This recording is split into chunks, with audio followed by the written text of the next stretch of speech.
নামাজ পড়ছে একজন ব্যক্তি, সে আল্লাহর সাথে সরাসরি কথা বলছে, তার পাশে কথা বলা জায়েজ নেই। এমনকি নামাজরত ব্যক্তির পাশে কোরআন তেলাওয়াত করাও জায়েজ নেই।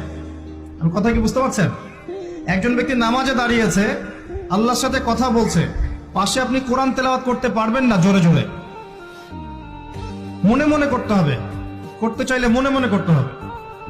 অনেক সময় মসজিদের ভিতরে দেখবেন নামাজ পড়া হচ্ছে, শোরগোল করছে। নবী সাল্লাল্লাহু আলাইহি ওয়াসাল্লাম বলেছিলেন, আখিরুজ জামানে, তিরমিজিতে আছে হাদিসটা, আখিরুজ জামানে ইসলামের নামটুকু থাকবে, ইসলামের প্রকৃত বিষয়গুলো থাকবে না। কোরআনের মাসহাফ থাকবে, যে মাসহাফ, কোরআনের মাসহাফটা থাকবে, এর শিক্ষাগুলো থাকবে না। মসজিদগুলো হবে চাকচিক্যময়, কিন্তু মসজিদ হবে হেদায়েত শূন্য। আর চতুর্থ লাইনটা আরো ভয়ঙ্কর।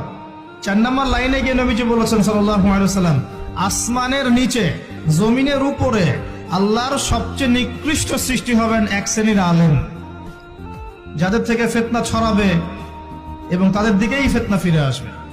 তিরমিজির মধ্যে হাদিসটা আছে, যে কোনো আলেমকে জিজ্ঞাসা করেন এটা কোন শ্রেণীর আলেম, এটা বোঝার জন্য আপনার পিএইচডি করার দরকার নাই। যারা দিনকে দুনিয়ার বিনিময়ে বিক্রি করেছে তারাই সেই শ্রেণীর আলেম। যারা সত্য কথা বলতে ভয় পেয়েছে তারাই সেই শ্রেণীর আলেম। যারা সত্যকে মিথ্যার সাথে মিশ্রিত করেছে তারাই সেই শ্রেণীর আলেম।